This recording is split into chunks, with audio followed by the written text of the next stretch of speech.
Hi, Pauli here. Nectar. Alright, so there have been horror games around since very early in the role-playing genre. Call of Cthulhu, groundbreaker.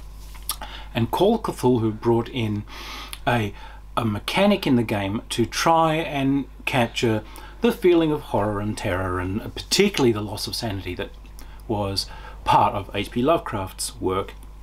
It semi-demi works. However, in the now, there's a very, very clever game. It's come out from a group called Evil Hat, and it is the most beautiful piece of horror genre work I've seen.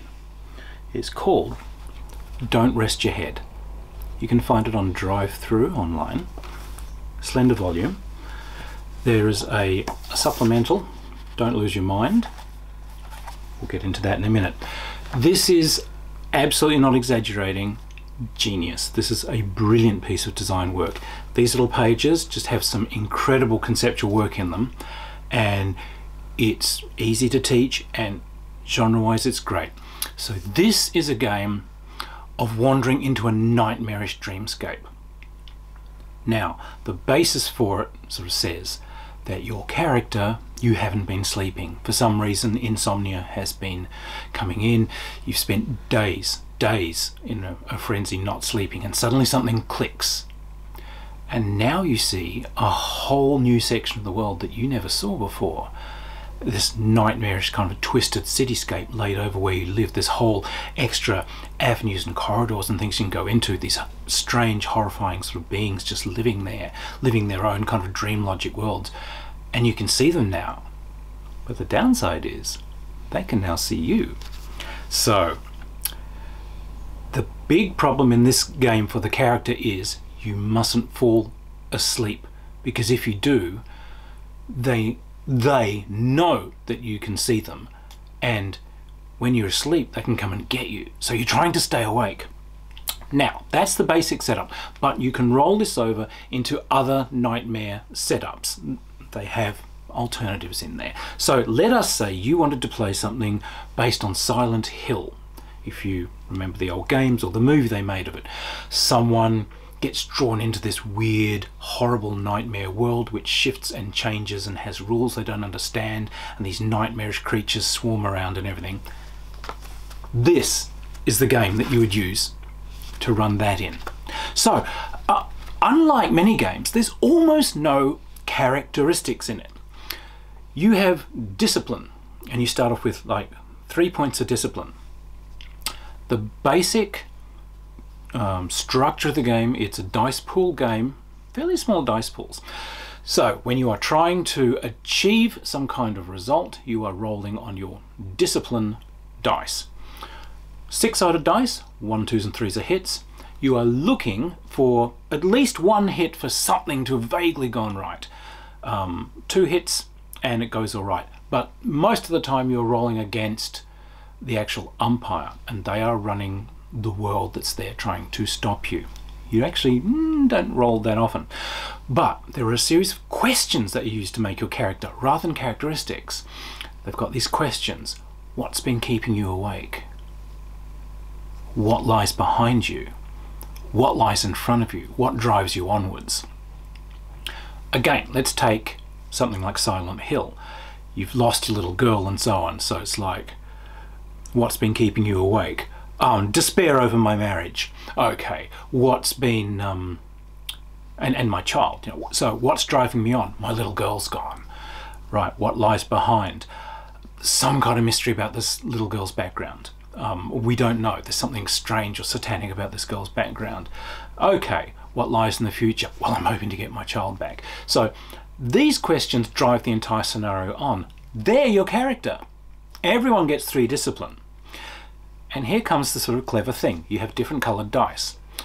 There's your discipline. So when you roll to achieve something, roll my discipline. I'm going to do this. I'm going to power through these things. I'm going to get this.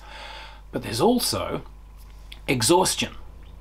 You can roll extra dice which are exhaustion. You can just add them in. You can only add like 1 extra one each time you roll. But here's the thing. Once you add exhaustion in, it doesn't go away. You just keep getting tired. But you roll an extra dice for success. But there's also madness. You can roll madness dice, panic, terror, and you can grab as many of those as you want and add them to the roll. But again, once you've added them, they don't go away. The umpire's dice that they are rolling, those dice are pain. Now when you roll and do your contested roll, whichever dice come up with the highest scores on them, that's what dominates in the situation. So if the character makes a roll and powers through a situation and their discipline gets the high scores, well, that's it. You know, you steel yourself and you go through and like you get it done, because that's the kind of person you are. Lovely. But if it's exhaustion, it's like, okay, well, you push yourself and somehow you get through. It's a more panic thing. You're starting to get more tired. Now, if madness is what dominates, well, you now end up with a permanent madness dice replacing one of your discipline dice. Your discipline starts to whittle down. There's the madness and the panic set in. So madness starts to replace the whole situation. You can, if you get a really good discipline hit, try pushing the madness and the exhaustion down, but it will creep up on you. Now, when you've designed your character, one of the things that you do choose is responses and talents. So you have a panic response, a madness response, if you will, and you also have like a sort of a terror talent. So the talent is a thing that happens when exhaustion is pushing you, when you're deep in this nightmare, dreamish kind of landscape. It's something that you do a bit better than humans normally would be capable of. So I run like crazy. I can climb walls like a crazed chimpanzee. I can swim. I can leap. I can gamble incredibly well. I can shoot incredibly well. It's some kind of panicky response thing. But when you're not sleeping and when you're really wired up, this goes really well for you. There's also the madness response. When the madness takes hold, when those madness dice dominate, you actually can trigger a power in the dream logic of the dreamscape that you're in. And you can choose all sorts of strange things. You know, I can fade into invisibility against walls. I can turn into a shadow. I can fly. I can do, it's some strange crazy thing. Almost a superhuman thing, if you will. Because it only comes through the madness and it only comes in the logic of the nightmare scape. And when you design a character, you fill out these boxes. Fight or flight. You've got 3 boxes to fill. And that kind of defines your character's reactions to things. Now, when madness dice dominate a situation, you've got to tick off a fight or flight box that you've put on your sheet. And that box is now filled. And you must do that. You're going to flee like crazy or you're going to fight the thing like crazy. Nice. But those options wear away. And you have to have sort of had at least one of each. So you will find yourself fleeing, and kind of pushed into a corner where suddenly you decide you've desperately got to fight the thing. You know, this horrible thing bursts through the tiles of the old school and is crawling towards you. Okay, fantastic. You flee. You know, the knife-wielding, horrible bandaged nurses come towards you. You finally decide you're going to fight them.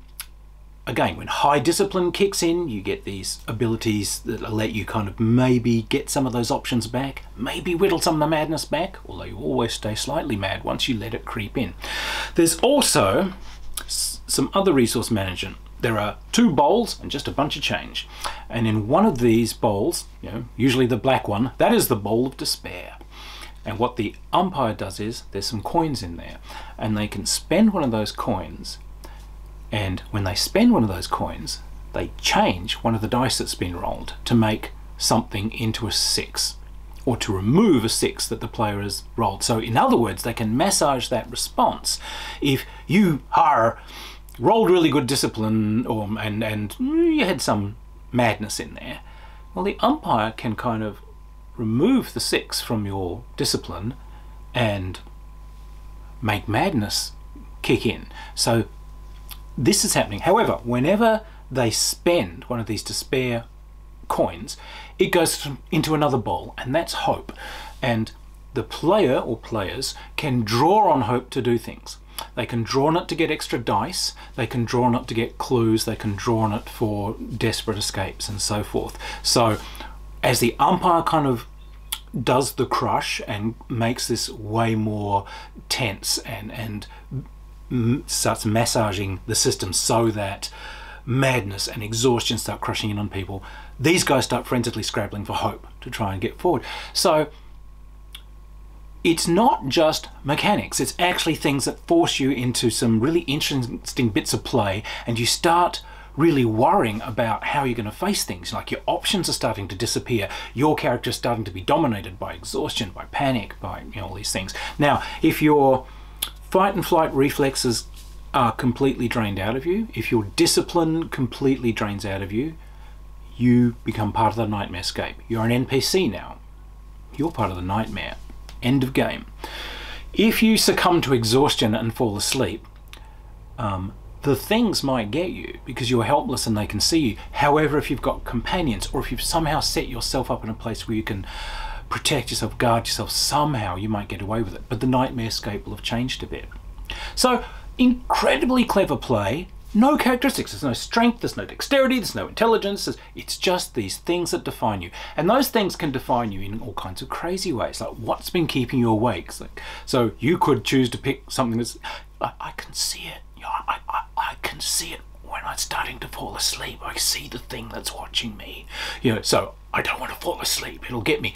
Fantastic, the umpire uses all of these questions to drive a scenario for you.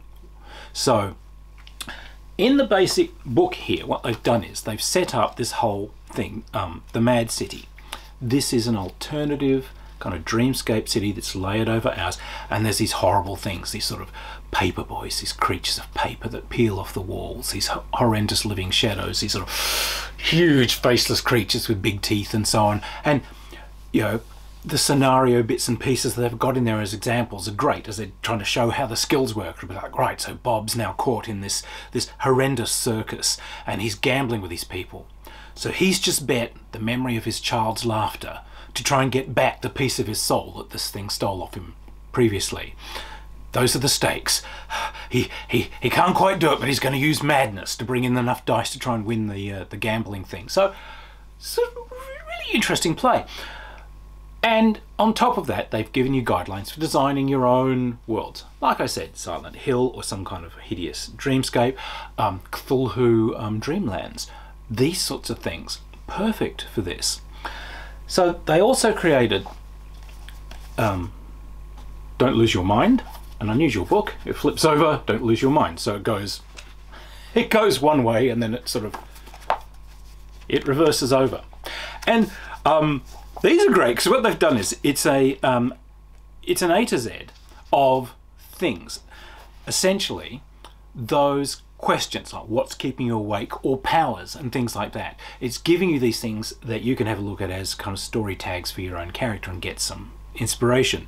So, A is for ants crawling under your skin. See them burst out and then creep back within. And so it's got all these sort of different, what this would be as madness, what this would be as a power, what this would be as something keeping you awake. And it splits into what can I do, how can I use it, what does this mean, what happens when it goes haywire, how does it break me, what can I do. C is for cabbie, whose car helps you flee. Pay for the ride, but the chat is for free. And then it's got all these kind of hellish bits of conversation you can have with this sort of insane figure that drives the cabs. With all the artwork is this lovely, scratchy, frenetic ink drawing, just beautiful.